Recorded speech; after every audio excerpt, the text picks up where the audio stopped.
할렐루야, 주님을 찬양합니다. Thank you, Lord. 오늘 우리 같이 공부하고자 하는 소도의 주제는 기름 부음의 참된 의미입니다. 스트롱 코드 헬라어 G5545, 이 크리스마 5548에서 크리오에서 유래된 이 기름 부음은 통상적으로 어떤 사람이나 물질에 기름을 부어서 구분하는 것으로 이해해 왔습니다. 구약에서 왕이나 선지자나 제사장에게 기름을 부어서 그들을 세우는 직분이나 그리고 제단이나 이 성물에 기름을 부어서 구별하는 이 의식적인 기름 부음을 넘어서 기름 부음의 참된 의미는 하나님의 비밀을 가르침에 있음을 오늘 생각해 보기를 원합니다. 기름 부음은 더 깊은 의미로 진리의 가르침과 하나님 나라의 신비를 의미하고 있음을 살펴보고자 하는 것입니다. 이 크리스마는 물리적인 기름 부음 외에 성령의 가르치는 사역을 말하며 받아들이는 신자를 하나님이 원하시는 뜻의 충만함으로 인도하는 것을 가리킵니다.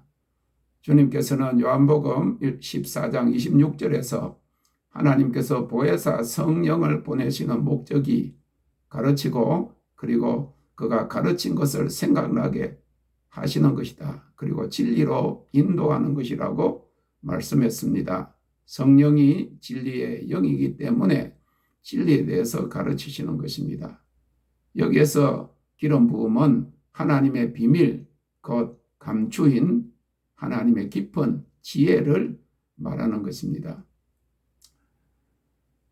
요한복음 16장 13절에 그러하나 진리의 성령이 오시면 그가 너희를 모든 진리 가운데로 인도하시리니 그가 자의로 말하지 않고 오직 듣는 것을 말하시며 장래 일을 너희에게 알리시리라 하였습니다. 요한일서 2장 27절에는 너희는 주께 받은 바 기름 부음이 너희 안에 거하나니 아무도 너희를 가르칠 필요가 없고 오직 그의 기름 부음이 모든 것을 너희에게 가르치며 또 참되고 거짓이 없으니 너희를 가르치신 그대로 주 안에 거하라. 이 말씀들과 같이 기름 부음은 진리를 가르치는 것, 하나님의 비밀을 가르치는 것인데 이런 가르침의 목적은 하나님의 뜻을 행하게 하기 위함인 것입니다. 히브리서 10장 10절에 이 뜻을 좇아 예수 그리스도의 몸을 단번에 들이심으로 말미암아 우리가 거룩함을 입었노라. 데살로니가전서 5장 18절에 범사에 감사하라. 이는 그리스도 예수 안에서 너희를 향하신 하나님의 뜻이니라. 디모데후서 2장 26절에 저희로 깨어 마귀의 올무에서 벗어나 하나님께 사로잡힌 바 되어서 그 뜻을 좇게 하실까 함이라 하였습니다. 또한 스트롱서 이 헬라어 2307 이 텔레마의 의미는 예수 그리스도를 통해서 하나님께서 인류를 축복하시기 위한 목적으로 주시는 것이라고 하였습니다. 그리고 이 기름 부음은 믿음을 통해서 기능합니다. 이 믿음이라고 하는 피스티스 헬라 이 스트롱 코드 4102에 보면 3982와 연관되어서 베이테오 세오 율례 설득하다 설득되다 그런 의미입니다. 본래는 설득하다 신뢰하게 되다 그런 의미인데 즉 하나님은 신자를 내적으로 설득하여 자신이 기뻐하는 것을 하게 하시는 것입니다. 그래서 믿음이 없이는 하나님을 기쁘시게 하지 못한다고 한 것입니다. 하박국서 2장 1절에서 4절에 보면 내가 내 파수하는 곳에 서며 성루에 서리라. 그가 내게 무엇이라 말씀하실는지 기다리고 바라보며 나의 질문에 대하여 어떻게 대답하실는지 보리라. 그리하였더니 여호와께서 내게 대답하여 가라사대 너는 이 묵시를 기록하여 판에 명백히 새기되 달려가면서도 읽을 수 있게 하라. 이 묵시는 정한 때가 있나니 그 종말이 속히 이르겠고 결코 거짓되지 아니하리라. 비록 더딜지라도 기다리라. 지체되지 않고 정령 응하리라. 보라 그의 마음은 교만하며 그의 속에서 정직하지 못하니라. 그러나 의인은 그 믿음으로 살리라. 요한일서 5장 4절에서 대저 하나님께로 난 자마다 세상을 이기느니라. 세상을 이긴 이김은 이것이니 우리의 믿음이니라 하였습니다. 이처럼 하나님 말씀 지혜 그 비밀을 우리가 들으면 믿음이 생기고 이 믿음이 결국 하나님의 뜻을 행하게 하는 것입니다. 다윗 왕은 시편 141편 5절에서 죄인의 기름을 내 머리에 바르지 않게 하소서 하면서 그렇게 고백했는데, 죄인에게 부어지는 기름이 있다면 참으로 기름 부음을 받는다. 기름 부음의 참된 의미는 무엇을 의미할까 생각해 볼 수 있습니다. 우리가 그리스도인이 되면 단순히 기본적으로 자동적으로 기름 부음을 받습니까? 기름 부음은 어떤 느낌입니까? 그것이 영적인 선물입니까? 물리적으로 이마나 머리에 기름을 문지르는 것, 아니면 오랫동안 우리가 통상적으로 생각해 보는 그런 기름 부음, 그 은혜를 받는다, 성령 받는다 하는 그 단어에 더 깊은 의미가 있느냐 하는 것이죠. 이 그리스도인이다, 기름 부음 받은 자, 그리스도라고 하는 말이 곧 예수님을 상징하잖아요. 예수님의 직분을 상징하는 것이지요. 크리스토스 하는 말은 기름 부음 받은 자다. 그래서 우리가 그리스도에게 속한 사람들은 그리스도인이다 라는 단어를, 그리스도를 따르는 자를 의미하는 그리스어 크리스티아노스에서 유래되었습니다. 이 그리스도라고 하는 단어는 기름 부음 받은 자를 의미하는 그리스어 이 크리스토스에서 유래되었습니다. 엄밀히 말하면 그리스도에게 속한 자, 크리스찬은 모두가 기름 부음을 받아야 합니다. 그런데 이것이 실제로 무엇을 의미합니까? 성경과 이 초대교회, 이 3세기, 그러니까 AD 325년 니케아 종교회의 그 이전의 초대 교회의 그 문헌에 따르면은 기름 부음은 예수님과 사도직에서 활동하는 사람들이 가르친 건전한 교리, 왕국의 신비를 말하고 있습니다. 사도들의 전통, 그들이 가르친 그 비밀에 대해서 말하고 있는 것이죠. 구약에서는 이 제사장과 그리고 신약에서는 사도에게 이 기름이 부어졌습니다. 구약에서 왕과 제사장 그리고 선지자는 성막과 그의 모든 그 기구뿐만 아니라 직분에 임명되고 성별되는 표시로 관유로 기름 부음을 받았습니다.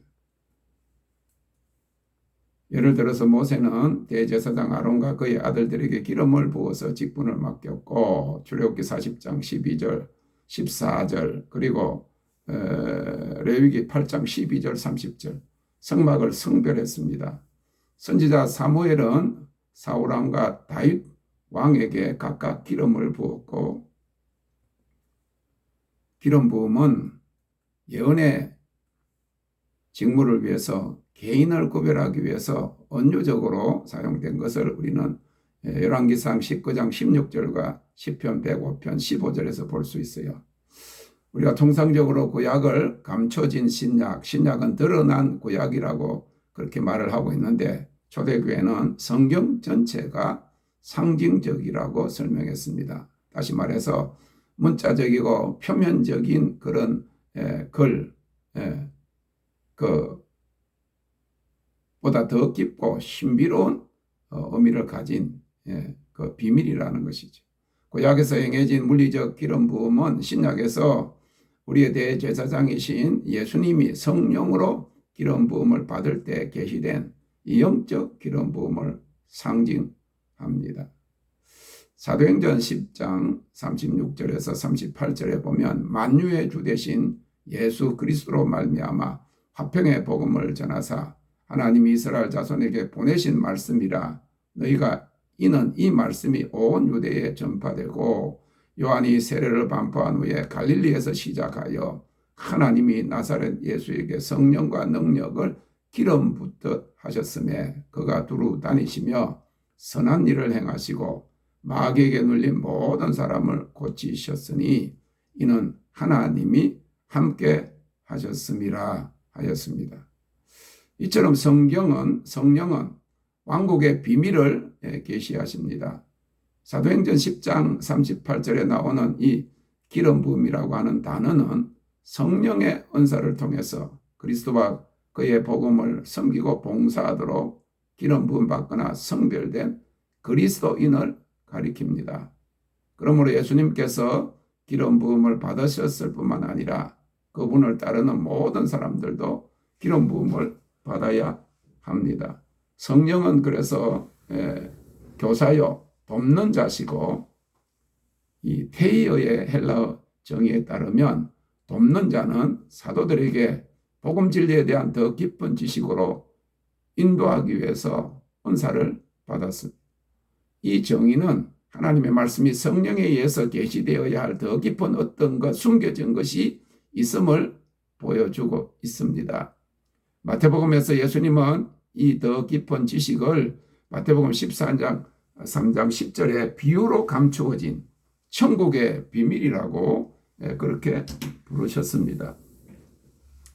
더욱이 사도 바울은 성령은 하나님의 깊은 것까지 살피신다고 기록했습니다. 헬라어로 깊은 것이라는 것은 하나님의 비밀을 가리키는 것이죠. 고린도전서 2장 10절에 우리 하나님이 성령으로 이것을 우리에게 보이셨으니 성령은 모든 것, 그 하나님의 깊은 것이라도 통달하시느니라 했습니다. 여기 헬라어로 G899 깊은 것이라고 하는 것은 하나님의 지혜, 곧 감추어진 비밀을 가리킵니다. 고린도전서 2장 7절에 오직 비밀한 가운데 있는 하나님의 지혜를 말하는 것이니 곧 감추었던 것인데 하나님이 우리의 영광을 위하사 만세 전에 미리 정하신 것이라 그랬어요.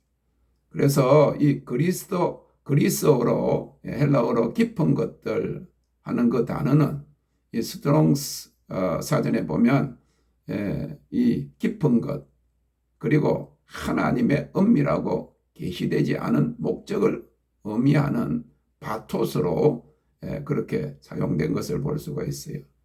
그래서 초대교부들이 이 깊은 것에 대해서 말하고 있는데 첫째 2세기 초대교회 교부인 알렉산드리아의 클레멘트는 이렇게 썼습니다. 그러나 성령을 소유한 사람은 하나님의 깊은 것을 살피고 즉 예언에 있는 비밀을 파악합니다 라고 했습니다. 여기 클레멘트가 쓴 것은 이 그리스 단어 바토스의 정의를 확인하는 것인데 하나님의 말씀 속에 감춰진 비밀이 있고 그 비밀을 계시하시는 분이 성령이심을 말해주고 있는 것입니다. 신약 전체를 통해서 우리는 예수님이 비유나 숨은 의미로 말씀하셨고 예수님과 함께 온 제자들에게만 그 해석이 주어졌음을 우리는 압니다. 그러나 대부분이 깨닫지 못하는 것은 성경 전체에 더 깊은 의미가 있다고 하는 것이죠. 그래서 클레멘트는 모든 성경이 표면적으로 보다 더 깊은 의미를 가지고 있다고 말했습니다. 그는 말씀에 대한 우리의 신실함에 따라서 더 깊은 의미가 성령에 의해서 우리에게 밝혀진다고 설명합니다. 다시 말해서 하나님의 말씀을 진리에 대해서 더 알기를 원하고 그리고 주님과의 더 친밀한 관계 안으로 들어가는 자들, 성령의 인도를 따라 살기를 원하고 성령 충만을 받는 자들에게 그 친밀함을 따라서 그 깊은 비밀이 알려진다는 것이죠. 그래서 예수님의 사역처럼 모든 사람에게 그 비유의 그 해석이 그리고 비밀의 하나님의 지혜가 다 알려지는 것이 아니라는 것이죠. 클레멘트는 진리가 모든 사람을 위한 것이 아니며 우리가 경전에 더 깊은 의미로 시작되어야 한다. 즉 진리에 대한 사랑을 가진 사람들은 말씀의 신비의 빛에 소개될 것이며 우리는 그 이해와 진리 안에서 성장해야 한다라고 말하고 있습니다. 3세기 후반의 이 초대교회 교부 메토디우스는 왜 비밀이 숨겨져 있으며 따라서 이 성경에서 비밀이 성령에 의해서 밝혀져야 한다고 하는 그런 이유를 자세히 설명하고 있습니다. 그런즉 유대인들이 성경의 깊은 것은 깨닫지 못하고 율법과 선지자의 글에는 외적인 것 외에 다른 것이 없다고 생각하는 것이 부끄러운 줄 알리로다. 그들은 땅의 일에 열중하여 영혼의 부보다 세상의 부를 더 귀하게 여기기 때문입니다. 성경이 이와 같이 나누어져 어떤 것은 과거의 일을 비유하고 어떤 것은 미래의 예표를 주기 때문에 가련한 사람들은 돌아가서 미래의 일을 마치 이미 미래의 일인 양 취급하고 과거 어린 양의 희생의 예수와 같이 그들은 그들의 조상들이 애굽에서 구출된 것을 기념하는 것으로만 신비로 여기는데 애굽의 장자들이 지심을 당하였지만 그들 자신은 문에 표시를 함으로써 보존되었습니다. 피가 묻은 집의 기둥 그들은 그것으로 그리스도의 죽음도 의인화되고 그의 피로 구원받고 임봉된 영혼들이 세상이 불타오르는 진노로부터 보호될 것이라는 사실도 이해하지 못합니다. 맏아들인 사탄의 아들들은 보복하는 천사들에 의해 완전히 멸망으로 떨어질 것입니다. 무슨 말인가 하면 이 메토디우스가 열 처녀들이라는 그 글에서 썼는데 이스라엘 백성들이 애굽에서 구출된 것 그리고 장자들이 죽음을 당할 때 그 문설주에 그 양의 피를 발라서 그 죽음이 지나간 것 이런 것들의 그 역사적인 의미 과거의 것으로만 치부했다는 것이죠. 그 말씀이 주어지는 그런 비밀은 계시는 예수 그리스도의 죽음을 통해서 예수 그리스도 보혈의 피 다시 말 어린 양이신 그리스도의 피로 말미암아 구속될 자신들과 그리고 인류들에 대한 하나님의 구속 사건의 예표라고 하는 것 6월절의 예표라고 하는 것 그냥 그 절기로서의 6월절이 아니고 세상 죄를 지고 가시고 인류를 대속하기 위해서 죽으시는 그 예수님의 죽음을 상징한 것이다. 그걸 알지 못했다고 하는 것이죠. 그래서 이 메토디우스는 성서를 문자 그대로만 보고 더 깊은 의미를 완전히 놓친 유대인의 예를 사용합니다. 그들은 각 집 문설주에 양과 피를 드리는 제사를 때를 따라서 하나의 사건으로만 보았을 뿐 숨은 의미를 놓친 것이지요. 그들은 어린 양이 예수의 십자가 처형의 예표라는 이 예언적인 이해를 놓쳤고 피로 임봉된 영혼들을 이해하지 못했습니다. 그래서 메토디우스는 유대인들이 이 세상의 염려에 대해서 더 큰 사랑을 가졌기 때문에 더 깊은 의미를 놓쳤다고 설명하는 것입니다. 우리 역시도 일상의 우선순위를 예수님보다 더 우선시함으로써 영혼을 치유할 수 있는 그런 그리스도의 오심과 참된 부를 얼마든지 놓칠 수 있다고 하는 것이죠. 우리 주님은 모든 것을 기꺼이 포기하는 이 매진된 솔드아웃 교회를 원하십니다. 누가복음 14장 33절에 이와 같이 너희 중에 누구든지 자기의 모든 소유를 버리지 아니하면 능히 내 제자가 되지 못하리라 하였습니다. 마태복음 10장 38절에는 또 자기 십자가를 지고 나를 쫓지 않는 자도 내게 합당치 아니하니라 하였습니다. 그래서 기름 부음은 비유 안에 있는 신비에 대한 더 깊은 이해와 관련이 있고 초대교회에 따르면 성경 전체는 비유적인 것입니다.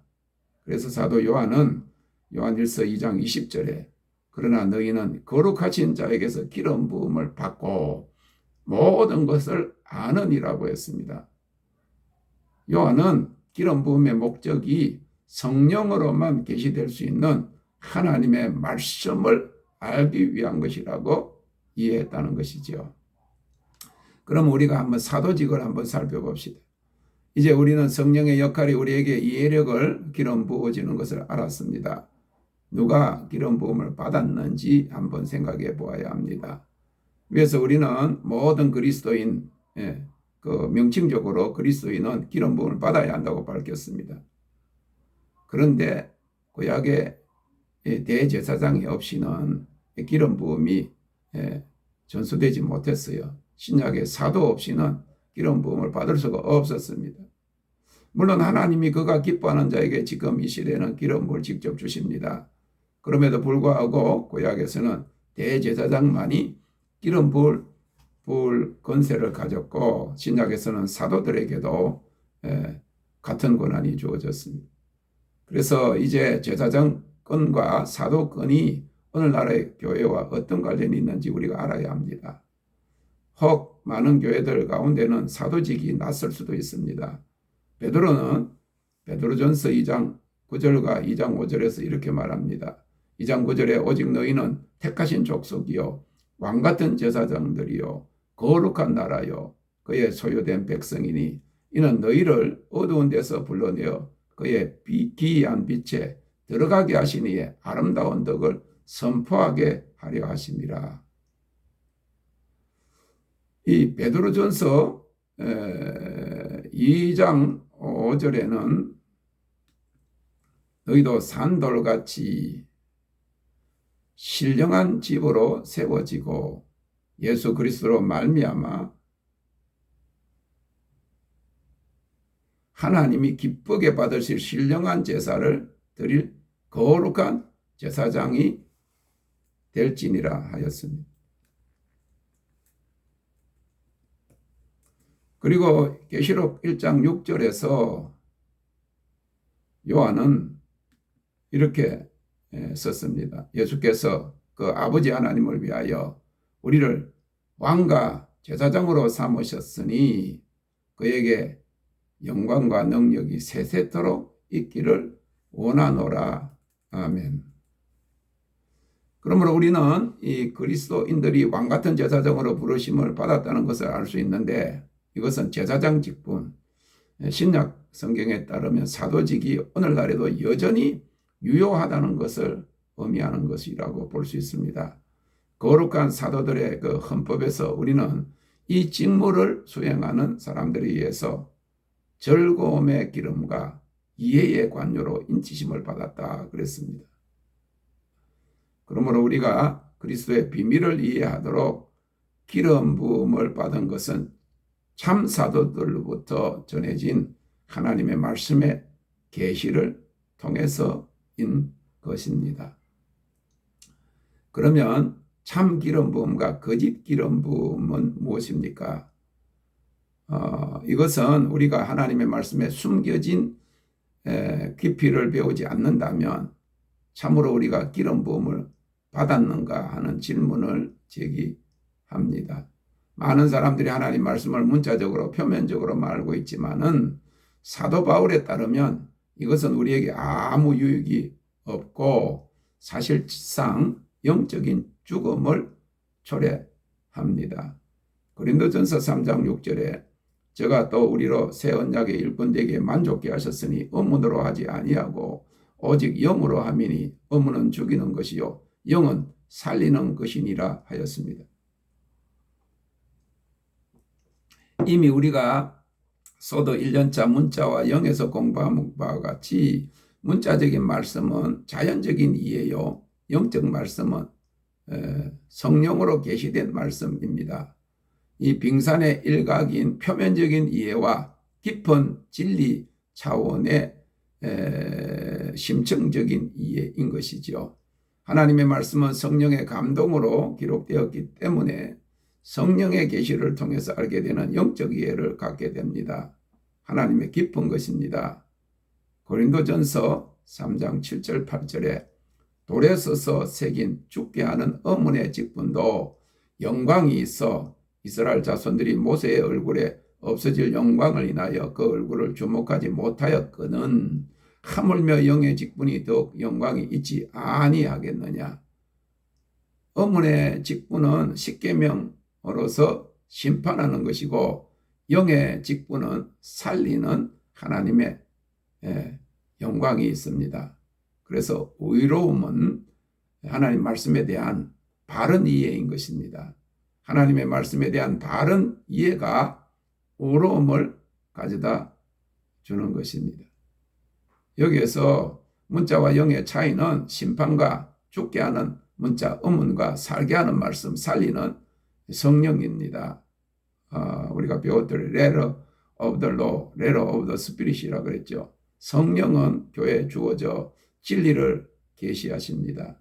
휘장이 열려야 계시가 열립니다. 성령이 하나님의 깊은 뜻을 알게 하시는 것이지요. 그래서 우리 마음 안에 휘장이 열려야 성령을 통해서 하나님의 깊은 것을 알게 됩니다. 그런데 많은 어떤 사람들에게는 베일이 가리워져 있습니다. 모세는 그 얼굴에 하나님의 영광이 비쳤습니다. 우리가 하나님의 영광을 보아야 합니다. 그래서 초대교회는 율법은 가리워져 있다라고 했어요. 표면적인 것, 문자적인 것만 보면 내면의 진리를 깊은 하나님의 비밀을 알 수가 없습니다. 영적 지혜로만 이해하는 것, 보이지 않는 영역이 성령이 조장하는 그런 영역입니다. 그래서 하나님의 영으로 인도받아야 대표적인 예가 구약에 나타난 양의 제사입니다. 유대인들은 실제 양을 죽이는 제사를 하나님 원하신다고 생각해서 그것을 행했습니다. 그러나 하나님께서는 제사와 번제를 원치 않으신다고 호세아 6장 6절 7절에 나는 인애를 원하고 제사를 원치 아니함 번제보다 하나님 아는 것을 원하노라 하였습니다. 시편 40편 6절에 7절에 보면 주께서 나의 길을 통하여 들려주시기를 제사의 예물을 기뻐 아니하시며 번제와 속죄제를 요구하지 아니하신다 하신지라. 그때 내가 말하기를 내가 왔나이다. 나를 가리켜 기록한 것이 두루마리 책에 있나이다. 하나님이 원하시는 것은 제사와 예물보다 계명과 법도와 말씀을 지켜 행하는 것이라고 하는 것이죠. 마지막 때에 닫혀진 계시가 열려서 문자 뒤에 감추인 영적 이해를 성령께서 알게 하십니다. 휘장이 열려서 하나님의 깊은 지혜가 드러나고 알려지는 것입니다. 지성소가 열리는 것이지요. 영광의 영역이 우리에게 계시되는 것이다. 성전의 휘장이 아니라 마음의 휘장이 열려야 합니다. 고린도 후서 4장 3절에 만일 우리 복음이 가리웠으면 망하는 자들에게 가리운 것이라 그랬어요. 이 가로막고 있는 휘장, 베일이 옮겨져야 합니다. 지금은 성소에서 지성소로 기름 부음에서 영광의 영역, 하나님의 비밀 안으로 들어가야 합니다. 영적 이해를 위한 베일이 열려야 하는 것이죠. 성령이 교회들에게 하시는 말씀을 들어야 합니다. 그래서 율법 문자는 표면적인 가치, 역사적인 사건을 보여주는 것이죠. 그러나 우리가 영적으로 알면 보이지 않는 것을 보게 되는 것입니다. 성경이 문자적으로 보여주는 것 이상의 것을 보여줌이 영적 영역인데 고린도전서 2장에 보면 그것을 하나님의 깊은 것, 하나님의 지혜, 비밀이라고 이야기했습니다. 그래서 우리가 앞서 언급한 바와 같이 성령은 우리에게 하나님의 말씀의 깊이, 그의 비밀을 가르쳐 주시고 성경을 올바로 이해함으로 우리는 이 기름 부음을 받는 것입니다. 초대교회는 엄격한 정통을 따랐습니다. 성경에서 볼 수 있듯이 많은 우리 조상들은 지식, 기름 부음을 가지고 있다고 주장하는 이 거짓 교사들을 경고했습니다. 초기 기독교 저술가인 이그나티우스 사도 요한의 제자지요. 이그나티우스는 이에 관해서 에베소 교회에 다음과 같이 경고합니다. 하나님으로부터 분별한 능력을 받았음에도 불구하고 미숙한 목자를 따르고 진리에 대해 거짓된 의견을 받는 모든 사람은 형벌을 받을 것입니다. 너희는 믿지 않는 자와 멍해를 같이 하지 말라. 의와 불법이 어찌 함께하며 빛과 어둠이 어찌 사귀며 그리스도와 벨리알이 어찌 조화되며 믿는 자와 믿지 않는 자가 어찌 상관하며 하나님의 성전과 우상이 어찌 일치가 되리요. 우리는 살아계신 하나님의 성전이라 이와 같이 하나님께서 가라사대 내가 저희 가운데 거하며 두루 행하여 나는 저희 하나님이 되고 저희는 나의 백성이 되리라 하셨느니라. 고린도후서 6장 14절에서 16절. 나도 이와 같이 말하노니 참과 거짓이 어찌 사귀며 아니면 의와 불의가 합하여졌느냐 아니면 참된 교리와 거짓된 교리를 합친 것입니까? 예, 이거나우스가 이 에베소 교회를 향해 쓴 서신에서 말한 것입니다. 이그나티우스는 우리 모두가 진리와 거짓을 분별할 수 있는 능력을 받았다고 말했습니다. 요한일서 4장 1절에 사랑하는 자들아 영을 다 믿지 말고 오직 영들이 하나님께 속하였나 시험하라. 많은 거짓 선지자가 세상에 나왔음이니라 했습니다. 디모데후서 2장 15절에는 내가 진리의 말씀을 옳게 분별하며 부끄러울 것이 없는 일꾼으로 인정된 자로 자신을 하나님 앞에 드리기를 힘써라. 이는 칼을 갈고 닦음으로써 히브리서 4장 12절에 하나님의 말씀은 살았고 운동력이 있어 좌우의 날선 어떤 검보다도 예리하여 혼과 영과 및 관절과 골수를 찔러 쪼개기까지 하며 또 마음의 생각과 뜻을 감찰하나니. 여기 이그나티우스에 따르면 진리를 알지 못하는 것, 하나님의 비밀을 알지 못하는 무지가 행복이 아니고 우리는 하나님의 말씀을 누구에게서 받았는지에 대해서 책임을 져야 한다고 했습니다. 우리 주님은 빛을 참 교리에, 어둠을 거짓 교리에 비교하셨습니다.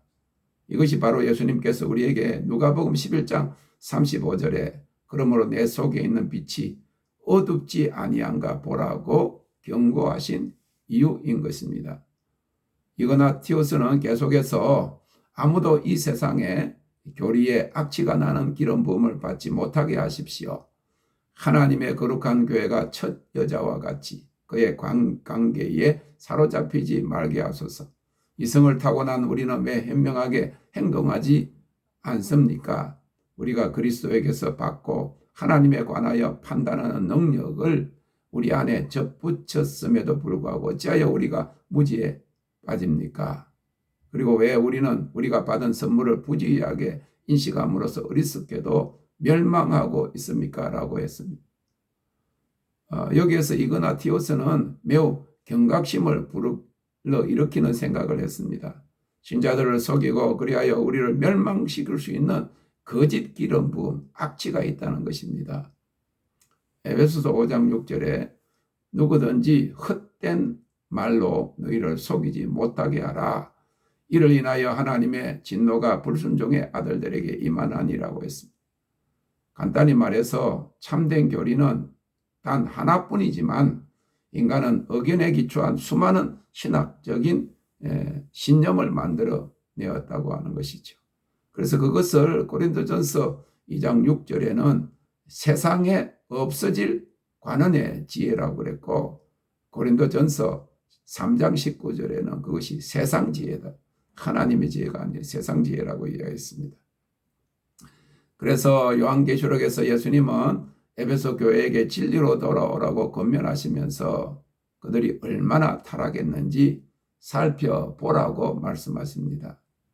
계시록 2장 5절에 그러므로 어디서 떨어진 것을 생각하고 회개하여 첨행의를 가지라. 만일 그리하지 아니하고 회개치 아니하면 내가 내게 임하여 내 촛대를 그 자리에서 옮기리라 하였습니다. 더욱이 이그나티우스는 제자들에게 다음과 같이 말하면서 예수님 말씀을 되새겼는데 마태복음 24장 5절에 많은 사람이 내 이름으로 와서 이르되 나는 그리스도라 하여 많은 사람을 미혹게 하리라. 그래서 우리는 이 참된 교리와 거짓을 분별할 수 있는 성령을 받은 것입니다. 한 100여 년이 지난 후에 3세기에 이 키프리아는 이렇게 말했습니다.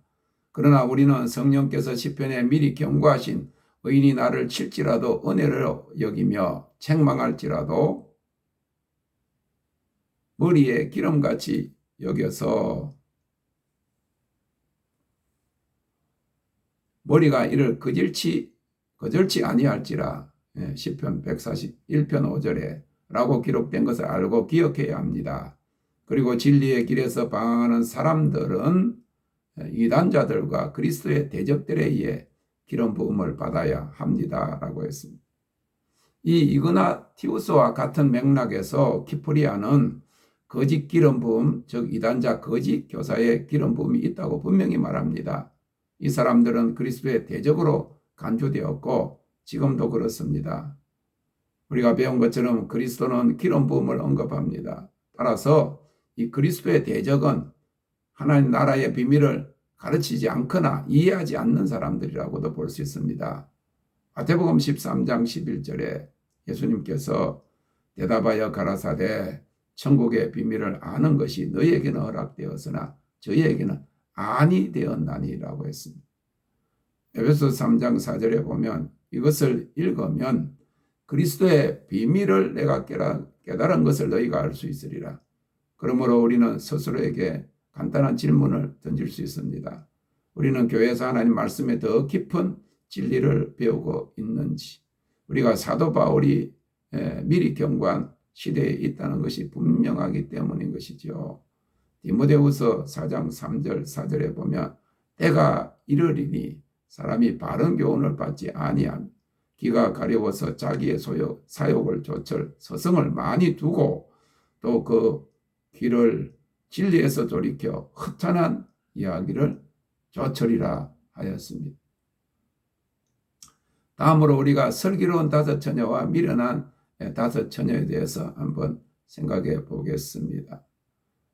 보통 보면 이 기름을 준비한다, 등을 들고 나가 주님을 만난다, 이 성령 기름 부으심, 은혜 받는 것을 이야기를 했는데 좀 더 깊은 의미로 마태복음에서 예수님은 우리가 살고 있는 이 시대를 상징하는 비유를 가르치고 계십니다. 열처녀 비유에서 그가 이렇게 말씀하셨습니다. 마태복음 25장 1절에 4절. 그때에 천국은 마치 등을 들고 신랑을 맞으러 나간 열처녀와 같다 하리니 그 중에 다섯은 미련하고 다섯은 설기 있는지라. 미련한 자들은 등을 가지되 기름을 가지지 아니하고 설기 있는 자들은 그릇에 기름을 담아 등과 함께 가져갔더니. 이 열처녀의 비유와 관련해서 사도 헌법은 이렇게 말합니다. 퇴출을 위한 작업을 준비하고 현장에서 모든 것을 미리 제공하십시오. 그렇지 않으면 복음에 언급된 미련한 다섯 처녀에게 성결의 기름이 부족한 것처럼 당신의 여행에 필요한 것 중 일부가 부족할 것입니다. 그들은 신성한 지식의 등불이 꺼졌기 때문에 신방에서 쫓겨났습니다. 그러므로 자기 영혼의 안전을 소중히 여기는 사람은 죄를 멀리함으로 위험에서 벗어나도록 주의할 것입니다. 그렇게 함으로써 그는 이전에 행한 선행의 유익을 자신에게 그대로 보존할 수 있습니다. 우리는 여기에서 어리석은 자녀들에게는 부족했던 기름 부음, 다시 말해서 신성한 지식을 갖는 것의 중요성을 봅니다. 그들은 혼인 예식장에 들어가지 못했습니다. 초대교부 2세기, 3세기에 이 오리게는 신성한 지식은 성경에 숨겨진 더 깊은 진리이고 우리가 성경을 탐구하는 데 쏟는 고통과 열심에 비례해서 드러나는 것이라고 설명합니다. 그래서 지혜로운 솔로몬 왕은 이를 숨기는 것은 하나님의 영화요, 이를 살피는 것은 왕의 영화라고 잠언서 25장 2절에 말씀하고 있습니다. 우리가 진정으로 성령 안에서 활동하는 왕같은 제사장이라고 하면 우리는 하나님 말씀의 깊이를 이해하려고 노력해야 합니다. 오늘날 그리스도의 몸 안에는 기름 부음이 단순히 느낌이고 직분이고 심지어 물리적인 기름이라는 오해가 널리 퍼져 있습니다. 그러나 성경이 성경을 해석하고 초대교회 일부 조수가들로부터 받은 조명을 통해서 우리는 이제 참된 기름 부음이 무엇인가 하는 것을 분별할 수 있고 또 그것을 알게 되었습니다. 그렇다고 하면 우리가 다시 한번 물어봐야 합니다. 모든 그리스도인은 기름 부음 받은 자입니까? 그것이 사실이어야 하지만은 불행하게도 우리가 참으로 기름 부음 받는다는 것이 무엇을 의미하는지 우리가 공부했듯이 하나님 말씀의 신비를 이해하는 것은 그렇지 않습니다. 우리가 더 깊은 하나님의 지혜, 하나님의 비밀을 배우지 않는다면 정말로 그리스도인, 기름 부음 받은 자다 하는 칭호를 가질 수 있는가? 우리가 기름을 받았는가? 그렇게 생각해 보아야 합니다. 지금은 우리가 기름을 사서 그의 관유로 가득 차서 나가서 신랑을 맞을 준비가 되어 있는 참된 교회가 될 때입니다. 기름 부으심의 참된 의미를 아는 것이 곧 슬기로운 다섯 처녀여 참된 교회인 것입니다. 주님을 찬양합니다. Thank you, Lord.